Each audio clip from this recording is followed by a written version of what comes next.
Howdy, howdy, everyone.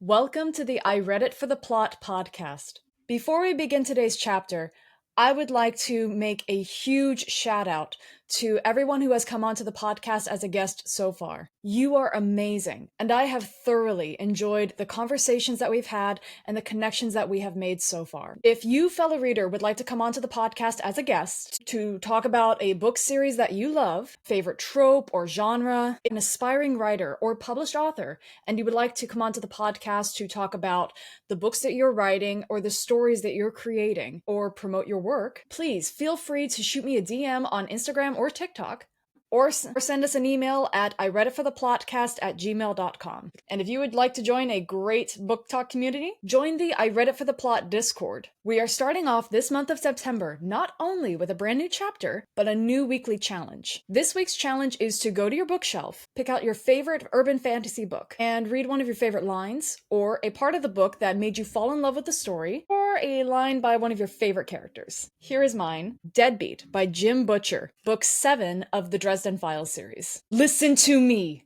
I snarled. We are not going to die. Butters stared up at me, pale, his eyes terrified. We're not? No. And do you know why? He shook his head. Because Thomas is too pretty to die, and because I am too stubborn to die. I hauled on the shirt even harder, and most of all, because tomorrow is Oktoberfest, Butters, and Polka will never die. I freaking love this series. It's not a romance. There is some spice in this series, but it's written by a man. You can post your challenge on the weekly challenge channel on the Discord, or post it on your own social media with hashtag I Read It for the Plot Weekly Challenge. And if you could like, comment on, share this podcast, hit that little bell to get notifications for new episodes, share promo videos for the podcast, and help us reach more fellow readers to grow our audience. That being said, grab a cup, grab a blanket, and let's talk books.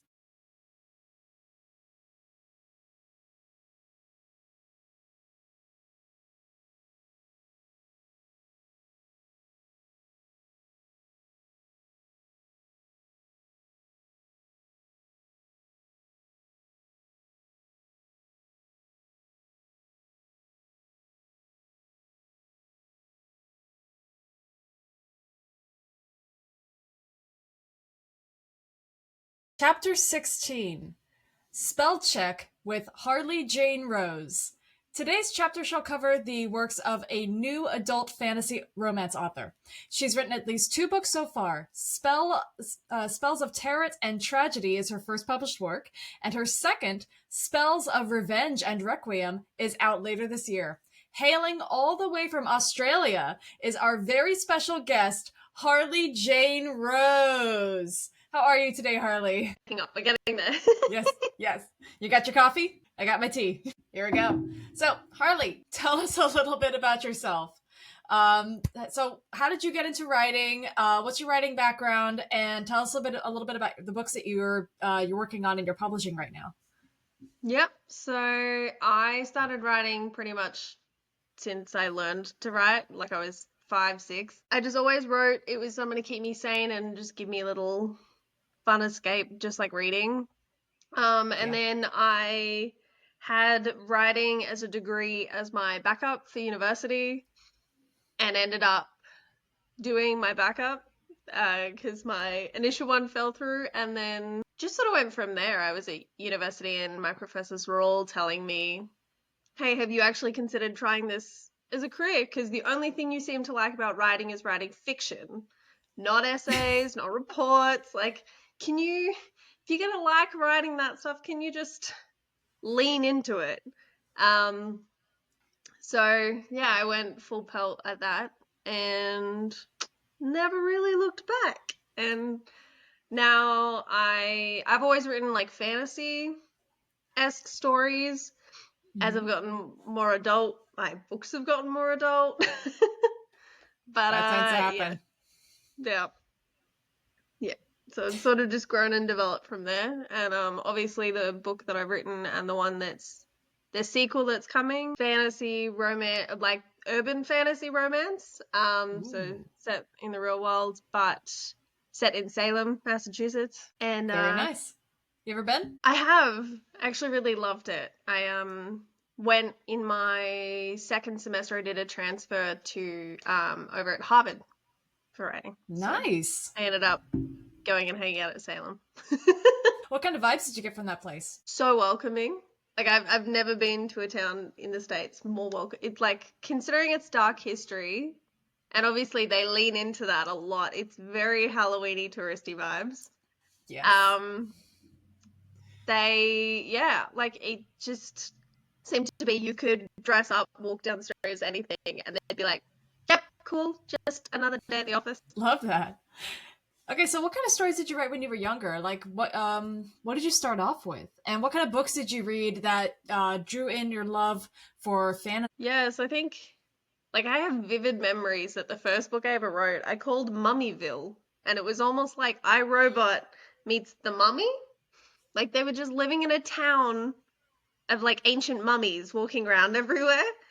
And they all had this truce that like the mummies wouldn't attack the humans and the humans wouldn't do anything bad to the mummies.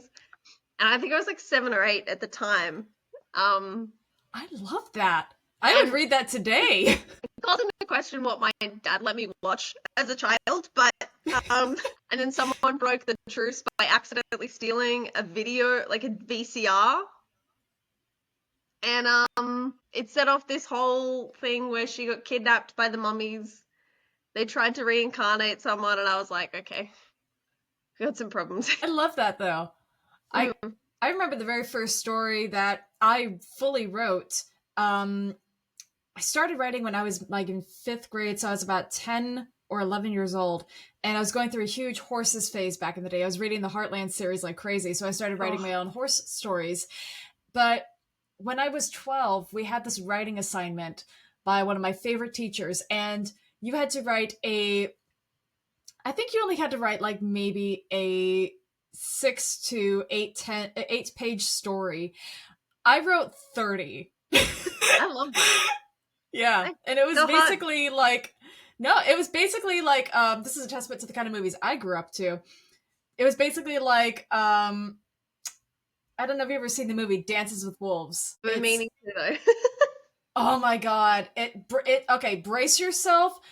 It is one of the most heartbreaking films of all time. It really is. And the music, it's okay, it's actually my definition of a perfect movie. You get Mm. every emotion under the sun. You got an incredible cast and incredible history. You've got love, you've got violence, you've got connection, and this integration into two colliding worlds. And oh God, it's honestly one of the my definition of a perfect film, and the soundtrack alone will blow your mind. That's a So big call. So I'm gonna have to get like a yeah. notebook and pen for this chat and just like write down all your recommendations. We're gonna have to make Yeah. a list. I highly recommend it. And so it was that I grew up to that movie, and I also grew up to I think everyone grew up to oh God, what was it? The movie where he's stuck on an island. It's That's not that Lost yeah. movie. Is it? No, it's Lost? not Lost. No. It's Is it where it like makes friends with a coconut? yeah. Well, no, not Friends of the Coconut with the how The am volleyball. I yes, but the volleyball, but how am I this is like one of the most famous movies of Castaway. all time. Castaway, thank There we you. go. Thank you. Yes, but oh my god. Oh, I'm getting old. I don't know why I thought it I'm was a starting to coconut. forget that. Well, he does throw a coconut at a rock to try to open it. Mm. So I think there was actually a spoof of like the Castaway thing done with a coconut in some other mhm. animated film, and I've just remembered the coconut. Are you thinking of Madagascar when he does Probably. shut up Spalding? Son. But the story that I wrote, I grew up to a bunch of these classic movies as far back as like Charlie Chaplin, so that was a huge influence on like my pop culture upbringing.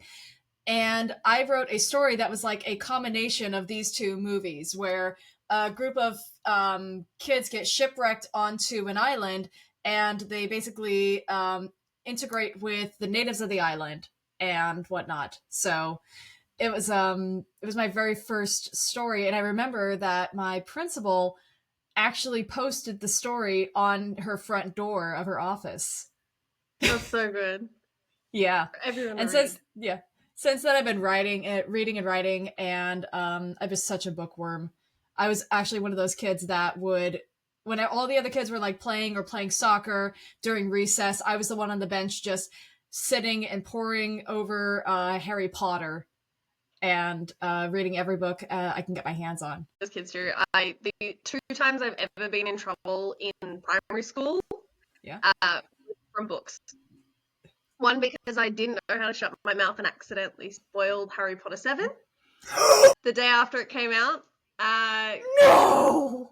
Because little me, who was like, I think it was grade 4 or 5, didn't understand when you ask someone where they're up to, you don't mention anything in the book. And I'll spoiler alert it for the people watching. If you haven't read book 7 by this point, shame on you. But I was like, have you gotten up to the bit where Dobby dies yet? And the chick I was talking to like ran off in tears. Oh Like my for me, god. it was like I'd never intended to make them upset. I was just like, oh, I think she's like far enough through the book that I think she's up to that. I'll just ask. No. I have a I have a friend who's reading the Throne of Glass series right now, and they are like updating me on where they are in the series or how they're resonating with these characters, and I'm like, did you get to the nightgown scene yet? Please just let me know when you get to that, because that is like chef's kiss. And he's like, oh yeah, I already got past that. And oh god, I had a friend who I introduced to one of my favorite book series of all time, and he listened to the audiobooks, and he just kept updating me like weekly or daily even where he was in that series. And I'm like, oh, just let me know when you meet this character or this and that.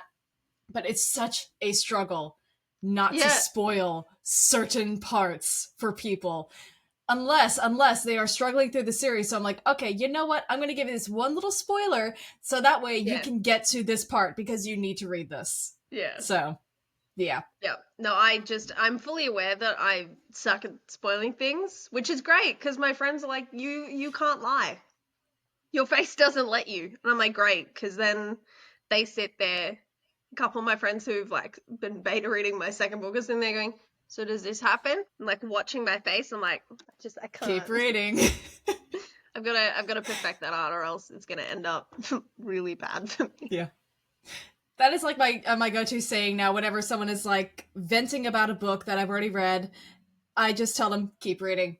Just keep reading. Just get to it. But let me know when you get to this part. So, but okay, so what kind of books did you grow up reading? Obviously we covered Harry Potter.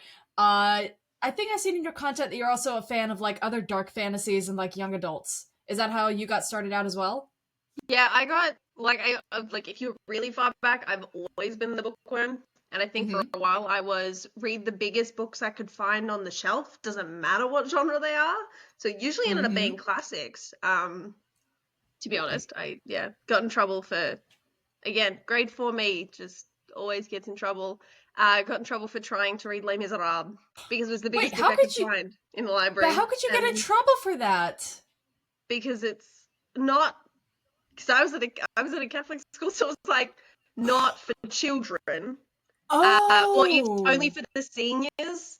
That's why it was in the library in the first place. And I was like, "Oh, biggest book I can find, mine," and just walk off. And then they found me reading it. They were like, "You can't, no." You don't know But in what terms you of what could do? but in terms of what I really liked reading, it was all sort of like Harry Potter, series of unfortunate events, like like in the early days. And then as I Back when got we were older, young it and was innocent. yeah, that's Yeah. not happening anymore. But there was that. There was comics. There was anime. Like Mm. just the whole spread, and then like tried to tackle classics that I didn't really appreciate till I was older. The only one I appreciated back in the day was like Alice in Wonderland or Peter Pan, Oh, and then absolutely. it morphed into a Twilight vampire obsession from about early, what I call high school is probably like, I think it's middle school in the States, but yeah, from like Well, grade 7. yeah, no, it's basically the same here. When we start in middle school or junior high for us, it's when we're 13 years old to 14. Then high school, we're 15 till 18.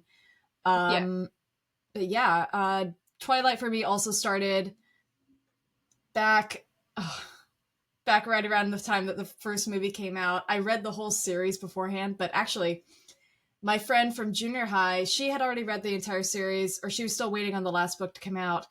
And one distinctive memory I have from our entire friendship, no matter how it ended, it didn't really end, but it kind of faded away. But Yeah. one of my favorite memories is us sitting in the backyard, and she's just telling me the entire story of Twilight from memory so far.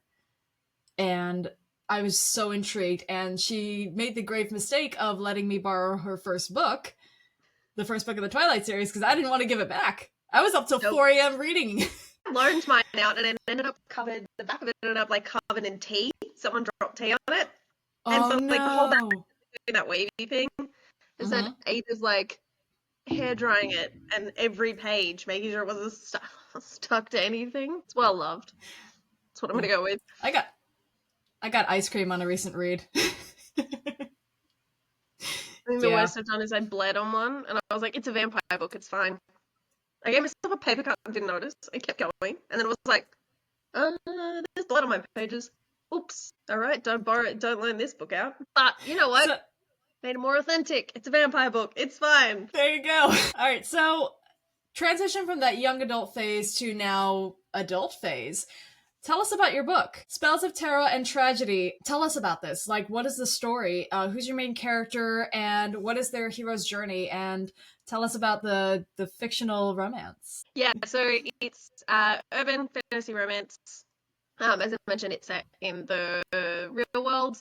Follows Mackenzie, who after 10 years has been living with the disappearance of her mother. After 10 years, obviously her mother's officially declared dead, so she's decided and made a pact with herself that she wants to move on with her life because she herself couldn't find her mum after searching in that time as well. And so to do that, she moves back to Salem, where her mum met her father and like where her family is from, so to feel sort of closer to her family that she doesn't actually know. Because her dad died when she was a baby and her mom has been missing. So it's a bit of a, the trauma hero, the tortured heroine, if you will, in that respect. Trying to take charge of her own life and sort of pull herself out of her sadness. And while there, she comes across Kai, who is the dark and mysterious stranger that sort of awakens in her a desire to be better, I guess. Okay. But there's also a lot of mystery and intrigue in this whole underground, I guess, magical political world that she didn't know existed. Secret, a secret underground magical world. I don't know how to say that otherwise, but that she discovers her family was entwined with when they were in Salem and what her mum tried to escape. Okay. And if she gets pulled in, she's not sure who she can trust, whether people are good. It's a sort of a whodunit, but who do I trust? Including Kai, which is where it becomes interesting. Yeah. So that's sort of that in terms of what I can give away without being spoiler alerty. Yeah. No, that's fair. That's fair. And you're already you're finished with the second book, and when is the second book coming out? It'll depend on my editing and my formatting abilities, but it's written. It's with an editor at the moment. The cover I got back last night, so I'm excited. There will be a cover reveal soon. But I really wanted to get my second book out. I'm signing at an event in November, at the end of November, in Melbourne, Australia. So if anyone's around Melbourne or, near Victoria, Australia, come down and visit. So I'm signing an event and wanted to make sure I had the first and the second book. So when people go, hey, does it end on a cliffhanger? And I go, yes, but here's the second one. Cliffhanger! Because I notice a lot of people, they either really, they love the cliffhanger, but they also hate the cliffhanger. And some people actually won't buy it until they have the next one, if there's a cliffhanger. That's a fair point. But yeah, it does depend. It Yeah. does depend on the cliffhanger. Like if it was something like Princess Bride, where the second book never actually came out. If you read the original Princess Bride book, it does end on a cliffhanger where they're escaping the prince and the princess's men. Yeah. Um, and they like get caught up. And in the second book, it begins where they get rescued by the Dread Pirate Robert's crew and whatnot. But Mm. that book never officially came out. He got maybe halfway through it, or maybe even a quarter of the way, and then he never finished it. Oh, Yeah. So that's then again, sad. I don't think that story was really going anywhere, anyways, from what I could tell. It was Buttercup's baby. And yeah, you have to have like that. I think he just wanted to give them a happy ending, but apparently only the movie could do that. Movie Because did the book, well at that. yeah, the movie did really well with that. It ended with the most beautiful, passionate kiss. But yeah, Princess Bride ends on a cliffhanger. So it really does depend on how well it is written. If it's enough to get the audience excited, so it's like, okay, so what happens in the story next? I have to know what happens next. Or is it like, are you freaking kidding me? All of those reactions. My Oh beta readers god. were really grumpy with me. Mind you, after they came back at me with a vengeance, I did soften it, Mm-hmm. shall we say? But yeah, it's cliffhanger, and I get in trouble for that. But I think when you're a first-time author, people just want to check that you are actually going to keep publishing. Yeah. Yeah. So if I can prove that there's another book coming, maybe they'll do it anyway. My internet's going weird. I can tell that now. So, what other stories are you working on right now? Are you working on a third novel for this series after this one, or are you going to try for a different subject or a new series? I have officially started a new series. As Ooh. of a couple weeks ago. I'm not usually, and this is going to be an interesting experiment for me. I normally don't read multiple books at the same time or write multiple series at the same time. I don't know, I just need like the get so into one world secularness. But Mm-hmm. I'm trying it new because otherwise I will have to be writing this Spells of Terror and Tragedy series for a little while. And I really wanted to start something new. So Mm-hmm. I'm writing a high fantasy, long ass, slow burn novel. Slow burn's not usually something I'm good at, but I'm trying. Yeah, Yeah, challenge sort of yourself. like yeah, yeah. My best way my brain visuals can describe the new series is it's Witcher meets steampunk meets a video game called Bloodborne. I have no other way of describing Wow. it. No. Okay. Whatever it is, I'm already all for it. I would absolutely love to read that. Oh my god, that sounds amazing. Yeah. So, I grew up in the yeah, 80s. I get that. I get that need to like focus on something else for a while, especially when you've been hyperfixating on one story in particular, and it's very easy to burn out, especially when you're in the middle of like even a writing frenzy or when you're focused so much on one thing, you're like, okay, I need this other thing to like cool down from this one. It's like Yeah. back in high school, I used to write consistently. I was writing like 20 stories at once. I had hundreds of different characters in my head, and I'd be going back and forth between each story because I would get hyperfixated on this story, burn out, and be like, okay, then I'll just go to this story. Hyperfixated on that one for a while, write as much as I can, burn out. So then I'd go between stories and I try to get as much writing as I could done of it or get as much of my imagination out as I could. But it's very easy to burn out once you focused on one thing for so long, once you put all your energy into it. And so I completely understand that need to Yeah. like try something different. And also especially challenging yourself like either with a new genre or a different style of a writing trope. Yeah. Well, I've always been the insta love kind of person where they know when they look at each other sort of thing. And then it's just like, how many obstacles can I stick in their path? Whereas now I'm like, no, I actually want the growing. I don't know. I think I've recently trying to think of what I read that I was like, that's really good. I need that. I read too much recently. I'm trying to figure out what it was. There's no such thing as reading too much. There's no Yeah, such but thing. then I'm trying to go mentally back to be like, which book was it? Oh. It did that for me that I was like, yes. I've always I personally have no loved answers currently. I will come back to you at some point. personally I've always loved the enemies to lovers trope, not because it's like very, very steamy, but because a lot of the times that it's just a misunderstanding or misjudgment, and they genuinely fall in love by getting to know each other thoroughly. You Yeah. know, it's not always just about the sexual tension. It's about the personalities, their compatibility, and working through problem solving situations together, and realizing just how compatible they are, Yeah. and just how, like, not just how much they have in common, but that their differences aren't necessarily sometimes, well, depending on if it's like um if it is like a true villain that they're falling in love with, on how bad their differences really can be if there's like a hero falling in love with a villain. But um I always, that's one of my favorites, like slow burn tropes, when Yeah. they fall in love, or they also the tension rides along with it, of how they fall in love by thoroughly getting to know each other, falling in love with each other's personalities. Mm. That like Yeah, I like that. And romantic conflict I've been reading a lot resolution. of those. Yes, sold. Yeah, no, Yeah. Enemies to Lovers is definitely one I love. And for that reason as well. I think that actually might have been part of what I was reading. But I think the Yeah. last 6 books I've read are all Enemies to Lovers. Oh, fair.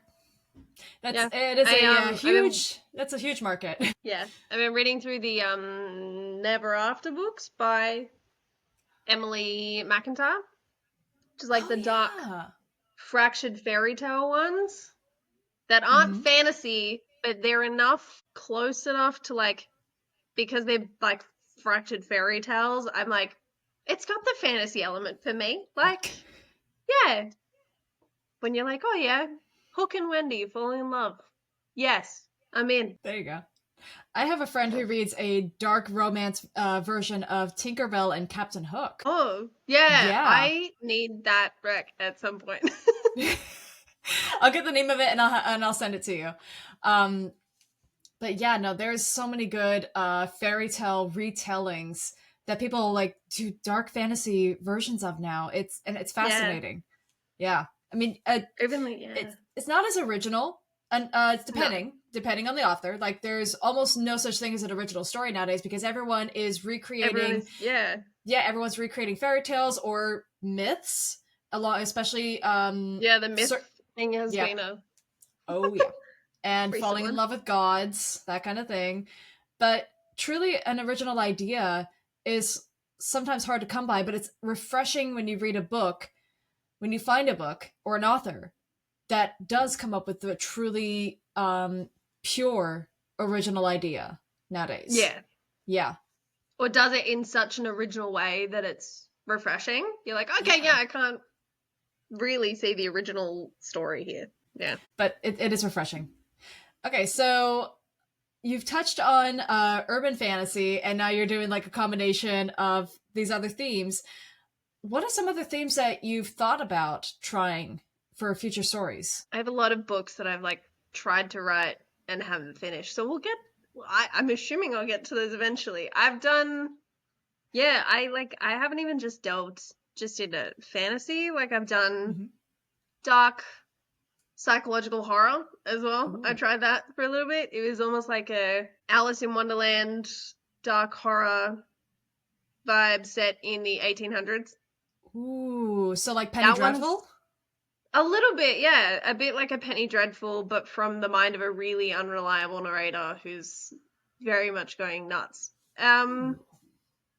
And yeah, it like one of those. I grew up on horror. That was the problem. Is I was like, you were like, what did you watch as a child? I'm like, it. I grew up on Mel Brooks, so that probably says a lot about me.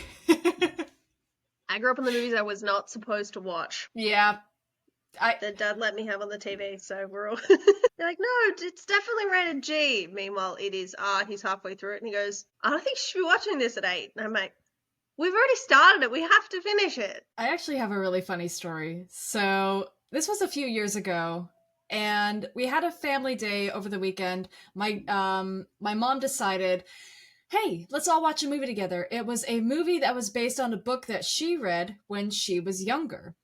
And it was Oh. supposed to be a murder mystery of some sorts. But here's the thing, two major red flags with this movie. Well, actually, three. One, it was made in the 1970s, which leads into red flag number two. It was very poorly made. Three, it starred Susan Sarandon. Or I don't know. I might know her face. I don't know her by name. Rocky Horror Picture Show. Janice. Oh, okay. Yeah, yes. Janet. Right, Janet. Yeah. Yep. Yeah. Janet. So Yep. here's the thing. Back in those days, in her career, she did a lot of let's just say erotic films. With a bit of a twist of comedy. Yeah, no, it was that's a huge red flag when it's like a 1970s or not even red flag, but like, well, semi red flag when it's a 1970s Susan Sarandon film. The storyline was two women, one in America and one in France. The one in France is she gets basically sold off as an assistant to some kind of businessman, but he wants a physical relationship, which she runs the hell away from. She gets involved with an American guy, and they fall in love, and he wants to marry her and all that. Then he goes off to war. Turns out he was, deceiving her the whole time. And he ends up being on a movie or some kind of TV set with Susan Sarandon, who's like a movie producer at the time, and they start off a relationship. The movie goes on to where the French lady, there's a lot of sex in this movie. Yeah, there's a lot of sex. Really, there's a lot of it. And it gets to the point where there's a full-on nude scene. And my dad and I just turned to my mom. She stops the movie because she's convinced it is a murder mystery. Again, she stops the movie, she picks up the cover, she reads it, and she's like, oh, soft porn. Whoops. Here's the best part, though. My grandma was visiting that day. Yeah. We stopped the movie. We watched something else, but that was, damn. Yeah. I remember I watched a lot of semi-adult films growing up. I remember one of the earliest movies I ever watched was Titanic. Yep. Yeah. And with the scene. Yeah, with that scene. And I remember asking, why did they have their clothes off? And my mom just came up with the answer, like, because they're really hot. They're really sweaty. Because he's painting her like a French girl, and the French like to just show off the whole body. Yep. How else do we explain that? Yep. That was, yeah. Yeah, that's like early. I guess you could call that early exposure. Like, but it always comes to like cinema and films, and then you don't start reading. But the first like really saucy book I started reading was in college, and I had no idea. Like, I was like, "Whoa, okay, this is." I was not prepared for that. And then I got into ACOTAR a few years ago. Yep. Then that's where the rabbit hole went. Yeah, I think that was my first like saucy book as well. Like in uni had a course, one of my topics for uni was banned books. So we did read some interesting ones. Oh, really? Like I read like Lolita and American Psycho and things, and American Psycho was banned? Okay, I tried 50 Shades. I couldn't get through it. To be fair, my lecturer, she pulled it out and she's like, if anyone tries to write their essay on a good banned book that shouldn't be banned, and you use this as the option, and just like tosses it to the back wall, she's like, I will fail you. It's not acceptable. That's exactly what I wanted to do with 50 Shades. Not because of like any of that, but because there were so many grammar errors in one paragraph. And it was the driving writing me nuts. was what got me. Yeah, it wasn't the plot. God. Like if it had been written well, it's sure. not a plot. It's Twilight fan fiction. It's Twilight fan fiction, and Twilight is a fan fiction. Wait, what? Twilight is a Wuthering Heights fan fiction. Oh, hold on. I know she used like the reference like from Romeo and Juliet and the third book, but the first book? The first book was based on a dream. I think I've been reading it, and I had read Wuthering Heights. I was sitting there going, it's definitely inspired by Wuthering Heights. I know she makes references to it, but it's definitely inspired by Wuthering Heights. Yeah, but which one is Heathcliff? Good question. Yeah. Yeah. They're both possessive assholes. They Because are they're all both, possessive assholes. So yeah, they're all Heathcliffs. yeah. A point, maybe that was the point she was trying to make, is all men are Not all controlling men, but Heathcliffs. always No, men. but like all men in that book. Yeah, yeah. Well, no, not Carlisle. Yeah, Carlisle but was very, Carlisle's like the doc daddy. He's yeah, not supposed to. yeah. Yeah, he Jasper. was never a viable love interest. That was the thing. No, no. She should have chosen Jasper. No, he was for Alice. Yeah, but Jackson Rathbone, man. Oh, I had my phase. Everyone was like, I want to be Bella. I was like, I want to be Alice, and just like chopped my hair off. That was a really cute haircut, yeah. It And didn't work on me. I looked like a boy, but it looked cool on Ashley. I forgot her name. Ashley Green, maybe. yeah, Ashley Green. Yeah. But So yeah, Twilight I phase. couldn't pull Oh it my off. god. The Twilight phase. Yeah, Went but through then many of that. even with all that though, 50 Shades of Grey did open up a door for like, That's content to come through. yeah. And it worked, because then we got Akatar. Which apparently, I saw this video recently that Akatar may actually be not based on, but there's another series that's God, what is it called? There's another series that's almost exactly like it, but it was written back in the 80s, but a little darker. Yeah. Hold on, I actually have. I just ordered the first book because I heard this and I was like, okay, hold on a second. To be fair, sometimes that happens. I've had to rewrite one of my books, the Horror Alice in Wonderland one. I was writing that one, and I finished it and gave it to one of my friends, and she came back to me and she's like, are you aware that this is like the exact plot line of this video game that I'm playing? And I was like, oh. She's like, you must be psychic. I was like, I've never played this game in my life. So she bought me the game for Christmas. I played it and went, I need to rewrite my book. So it just depends if you find some of those things as well. Because again, there's no original idea, but like sometimes you end up. Yeah, maybe sometimes accidentally. But this one's called the Black Jewels Trilogy. Book 1 is Daughter of the Blood. And it is about like dark fae. And there's even exact names in this series that is even Prithian. Well, Prithian is a character name. But okay. Yeah, but I'm gonna look into this because I heard this whole video and I was like, okay, now I gotta see this for myself. You gotta see it for yourself, yeah. Yeah.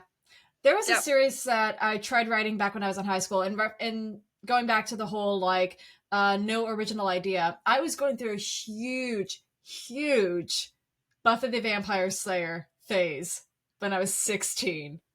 Yes. God. Angel for life. Yeah. Yeah. Look, I had a brief mental fling with Spike until the end of a series season. We will not name what happened, but if you haven't seen it, go then and you understand. See it, you know, if you know, you know. But I had a Spike moment until that happened, and then I was like, no, could have done this so much better. You ruined it for me. Yeah, but got so many great. He did have one last hurrah with Angel in that last season, season 5. The scene where Angel gets turned into a puppet. Oh my god, that is my favorite Angel episode of all time. I will play that on repeat. I'm just like, yeah, but you're just a puppet. Like, yes, you're the wee little puppet man. But then there was that weird scene where they both try and visit Buffy, and she's like, nah, I'm off with a different demon. Off with one of the original vampires. So yeah, she's like, oh, ciao. Yeah. But I was going through such a phase back in high school, and I eventually started writing my own series. It was like one of those feminine heroines, but this is where my teen angst came out with a lot of her character. This character was always fighting. She had like I rewrote it to the point in college where I gave more background as to why this character had a semi-immortal soul, that she was actually descended from gods. But the way that I wrote this is that every life that she took, she added to her lifespan. Like if a person lived to be like 36 years, they would add 36 years to her own lifespan. Yeah. That's kind of cool. Yeah, but the way she was actually captured when she was young and trained at the facility that was run by demons specifically for these kids so that they can use them as weapons, as soldiers. And in order to perfect their bloodlust, these trainees, they took away their souls. So that's where Angel comes in. like the angel reference. Ah, there Yeah. you go. And then she ends up falling in love with a vampire, and I think I gave him the name Avidon. It was like some kind of Middle Eastern name, I think. And then he actually, this is another reference to Angel later on in the story when she escapes into like the more modern mortal world. He, in order to be with her, because he has fallen in love with her, is he splits himself into two people. And Oh, his second half calls himself Shadow. He is basically her shadow. And his other half, the one that stayed behind, is his more cruel, soulless other self. like a So, Jekyll and Hyde situation. in a way, yeah. Yeah. So I gotta get back to that because that was actually a really good story That and a sounds really really cool. great character. Here's the horrible thing. I can talk. This character's name was Catherine, and I wanted to call her Katerina for her like Oh no. pre soul restoration, but then I watched Vampire Diaries and was like, God damn it! Yep. Damn, they already did it. Yep, Yeah. they beat me to it. Yep. I find all these names on the internet and then I'm like, this would be a really good name for a character, and then realize Yep. it's in a book I'm about to read and I'm like, damn it. No. Have you ever been on the website Behind the Name? I have not. It's a website for every name from every country or culture, and you can even So get the cool. surnames I'm the name? behind the name. Let me just take note of it. Yeah. No. Yeah, I've been using yeah, that one since high school for character names, and I've had a little notebook with that I made when I had way too much free time in like grade 9 of all of these names and their meanings and whether it was male, female, unisex. I used to In do a that notebook, too. like took them offline, highlighted them so I'd never reuse a name, Mm-hmm. and then starred which ones I was like, one day these may be used for kids, do not use them in a book. There you go. Yeah. But yeah, no, I used to do that too. I used to spend time at college when I should have been studying, but I used to like go through these websites, or I used to just write down the names in the meetings and be like, yeah, I could use this for a character, or I would actually just look at the name and build an entire character just from like that definition or from that name. Like their name is oh god. Yeah. Let me actually go onto the website and let me pick a name and do this. Hold on. Behind the name. Okay, so Behind the Name. I don't know how well the audience can see it, but it's this website Behind the Name. Really check it out. I like it. Sorry. Ooh. Yeah. Yeah. Remove Yeah, the there we go. There we go. There we go. Behind the Name. Yeah. And then you could just go on to like English names, Italian names, French names, Spanish. I'm gonna go to Irish. And so you got okay, it's not probably 100% authentic because the second name on this list is Africa. That can't be for Irish names. Yeah. I'm gonna say that and then I get in trouble from someone when they say yes it can, but yeah. Huh. Yeah. And let's see, we got Aoife, Aileen, Anya. I know this because I'm going to Ireland here soon, and I've been kind of delving into a bunch of Irish culture and whatnot lately. That's cool. And then definitely look up their folklore when you're there as well, because that gets really interesting. Oh yeah, I'm well aware of some of the folklore. One of my favorites is it's Cuchulainn, the one where it's the Battle of Cooley, the cattle raid of Cooley. It's an entire war fought over a bull, over a cow. The Aussies and the Irish can have a good chat. we had a whole war with emus, so there's you can look it up. Battle of the Emu. The emu. Well, the emu battle, I think it's called. But we had a section of history where we fought a battle against emus, I think. I'm fairly certain that's what happened. It was before my time, but it has like popped up in every one of my history books as like the emu battle, and I'm like, that can't be real. And I live in Australia, but then you meet an emu, you're like, that can be real. That can definitely be real. Someone please write that into, if anyone ever writes like a reference of an ancient battle into their story, please include something based on the Battle of the Emus. All right. I'm gonna I choose don't this even one. think we won. I don't think we won that battle. Okay, I'm gonna choose the name Angus. Angus, he's a dwarf from the southern mountains. He and his family mine blue diamonds. However, they're running short, so they need to find a new source of trade. Let's say they reach out to a long and ancient foe.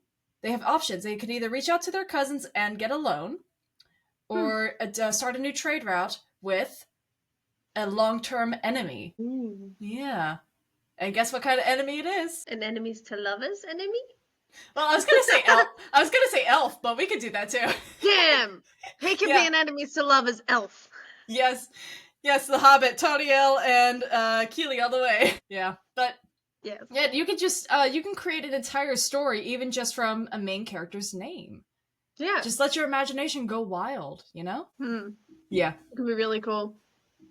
It depends. I think, and maybe this is different for other people, I think when I find inspiration for stories, it comes from it can be a dream, it can be a name, it can be I think the Spells of Terror and Tragedy one came up originally. It's definitely I'm going to preface this now, there's no talking squirrel, but I had a weird idea for this chick going and moving back to her mum's place because she found a talking squirrel in her attic that found this information in her led her to the documents about her mum's time at the university in her attic. There is no talking squirrel. I will preface that now. That is not how she finds it. However, talking squirrel may make it. Does it make it into the sequel? It might make it into a different book, not in the sequel yet. That I've planned, but there's room. You have to have at least one story where you have a talking animal companion. Absolutely. I don't think the urban fantasy is going to be it. But I can imagine that it would have fit well with your story if you're spatially going into Salem and the history of witchcraft, and witchcraft often, or magic in general, depending on your source, there's always the opportunity to have an animal familiar. Yeah. Yeah. Yeah. Is that where you're wanting to go with the talking squirrel? Maybe. I think originally that idea was, how do I convince her to go? And she's like, this is really weird that there's a talking squirrel. But it developed from that, and then, it's going to grow a lot. Because it starts off very not as fantasy. I got a comment from a random reader that was like, I got 2/3 of the way of the book and then hit the tarot card thing. And I was like, that's because it's going to be a very long series. And so we build. There you go. But yeah, it's we'll see. The talking squirrel may make it in. I haven't named him yet. Oh, I was just gonna ask. Maybe we can name him Emu. Emu or Angus. Angus the squirrel. Give him a Scottish accent. But I said maybe Irish, because didn't Irish settle it's Massachusetts? Yeah, they did. So I only know that because I went there and there was a lot of things about Boston Irish. Oh God. There was a whole statue to the potato famine. Yeah, well, I was going to say there was a whole statue dedicated to it. Each to their own. I think that was in Boston, though. Salem had the bewitched statue. That's what it was. I still need to go there. I need to stop by there. Yeah. It feels so old worldy. You need to do it. Yeah, over here we have gold mining or gold mining towns. So our history in California it's a bit different. There's no witchy lore, at least not in this area. And I have gold mining in Spanish, isn't it? Spanish. Yeah. Yeah. And just mostly that's pretty much it. And there's actually, I recently learned that California is one of the states that had the largest amount of Native American tribes that spoke over 200 dialects. Whoa. 200 languages in the state alone. So cool. Yeah, so we got a lot of Native American history as well. That's cool. Yeah. Yeah, we Australia's very much the same. We had so many tribes throughout the country. Unfortunately, a lot of those languages were lost, but they're really working to make sure that everything is preserved. Yeah. Did you ever try to do? Also, I would like to point out it was the Emu War. It was called the Emu War. Emu-wa. The Emu War was an actual thing. I did Emu-wa. confirm for Okay, fact the check Emu reasons. War. Okay, I thought you were talking It about... was an actual thing. 1932. Oh my To, god. yeah, address public concerns over the emu population that was destroying crops. Well, at least it wasn't a war with dingoes. No. Dingo ate Nope. my baby. Yep, I was about to say, if you haven't heard that, that's definitely one of the consistent memes in Australia. Yeah, but it was based on a true event, like, and dingo actually ate someone's baby. Yeah. Yeah. Well, Wild they dogs, will man. do that when you're camping, yeah. Yep. People out here have to worry about bears, so... Well, you guys, I was just say, you guys worry about coyotes, don't you? It's pretty much Yeah, the same thing. but mostly coyotes, they don't come after people unless they feel threatened, but mostly we just have to worry about them and cats and bobcats. Bobcats are a big thing. Those fuckers will come at you. Yeah. Yeah. And they actually, apparently they hunt like raptors, where if you see one ahead of you, the other one's already behind you. That's exactly what the person who wrote Jurassic Park was thinking. They got hunted by bobcats and they were like, they're like dinosaurs. That's all they thought. It's my decision. That's how they were inspired. I'm making it a thing. Well, they were probably also inspired by the book. So, okay, they are coming out with more Jurassic Park movies. I saw that. Hollywood, cool your shit, please. Find some other book talk books. Bring other things to life. Start there. Michael Crichton, the godfather of science fiction, he wrote a shit ton of other really great sci-fi novels that you could easily bring to life. So, maybe do a remake of Congo while you're at it. Because the first one sucked, even if it had Tim Curry in it. Ah, Tim Curry. Tim Curry. Yeah, no, it's one of those things. I say I want a book talk like an adaptation of a book that I love, and then I see it and I'm like, please no. How do you feel about the It's a tough toss-up. Yeah. I mean, Fourth Wing should be interesting if it's a TV show. Yeah, but they can still do that wrong. Or we can only get one season and then we'll be sad they didn't do the next season. That's me with Vampire Academy when we got that. We got the TV show for that. Yeah. I was actually really happy with the TV show. And it's been cancelled. Yeah, they've already cancelled season 2 of My Lady Jane. Yeah, I saw that as well, and I was like, but it was so popular. It wasn't just popular. Okay, I grew up to the Tudor dynasty. I was a huge, huge fan of, like, the Tudors, and I've been obsessed with, like, Anne Boleyn and Elizabeth I ever since I was 12. Lady Jane Grey, also one of my favorite stories, but this did not look historically accurate at all, which I know, I get it, it's a fantasy. But this wasn't even based on Lady Jane Grey. I'm pretty sure it was fan fiction, a fantasy fan fiction of the movie Lady Jane with Helena Bonham Carter and Carrie Elwes back in the 80s. Surprise me. Yeah, because that was all the romanticide story and like the enemies to lovers trope and whatnot too. So, but I keep thinking the whole time I was thinking this story itself has a lot of great potential as its own fantasy. You didn't really need the historical reference of Lady Jane for it at all. Not at all. We'll see. We'll see how this turns out. I'm skeptical of some of the book talk adaptations that are coming out into film and screen. Namely because unless the author is like severely enclosed with the work, even then, I mean, Anne Rice did the screenplay for the original Interview with the Vampire. And even then, it was completely different from the book. But sometimes it's better because otherwise you end up with people like me who watch Game of Thrones and go, I know what's going to happen next. Yeah. And to stop people doing that.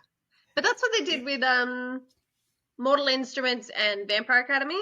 Mm-hmm. They used that world and worked with the authors and kind of brought it in a whole new, new chronological order so that the readers couldn't pick up necessarily what was going to happen next, but we're still happy with it being true to the characters. I liked if it didn't change the ending of the movie, I really liked the first Mortal Instruments movie, the City of Bones. The one where it's Lily Collins. Yeah, that was really well done until they changed the ending. Yeah. Then that's what uprooted the whole thing. And then I tried watching one episode of the TV show and I was like, hold on, You did the villain reveal as her father in the first frickin' episode? Oh, they've tackled the whole series in that show, I know, but but like still, in a pace different yourself. order. Oh, yeah, but they turn Oh. it into a whole different thing with the way they were doing the chronology. And while that was like, I was shocked that they did that in the first episode, I was like, okay, they've got to go somewhere from here. And actually went, in my opinion, quite all right. Like with the way that they did it. I know that didn't end up being the focal point of the season, but they actually ended up like finding a new focal point. It was kind of interesting. And it meant that I didn't know what was going to happen. So it was kind of. So then you couldn't predict it. They got you. They did. They did. I As have opposed that. to like Game of Thrones, where he just stopped writing it so that we couldn't keep guessing it. Then they botched it. Yeah, well, that's also because he didn't end up writing the show by that point either, and didn't put out his version of the ending in the books. Not yet. But I don't think it's coming out. no, probably not. The you say you're the writer that always like, or the person that always spoils the books. I'm that person in the movie theater who has thoroughly read the books, and will be saying to the person next to me, "That didn't happen in the book. In the book, this happened differently." I'm that person as well, and that's why people choose not to go to the cinema with me unless they've also read the book. Yeah. So I'm not the only one. All right, I'm going to close the episode off here today, but thank you so much, Harley, for joining us. Everyone, fellow readers, I hope you enjoyed this episode almost as much as the book you are currently reading. Harley, where can people find you on social media? Instagram, TikTok, Facebook, they're all Harley Jane Rose. Yeah, I think that's it. I think I have everything though. You'll find me Harley Jane Rose everywhere. All right then. And where can people get your books? They're available on, as far as I'm aware, Amazon, Booktopia, Barnes & Noble. Barnes & Noble. Online? I don't know whether they're in the stores. I cannot guarantee, but I know they're definitely online. And hopefully in the next month or so, I'll also have a shop up on my website. So, yay! All right. Yay! Thank you. Thank you for joining me. you. Fellow readers, thank you for joining us. I hope you have a wonderful rest of your day. Stay safe. You too. Bye.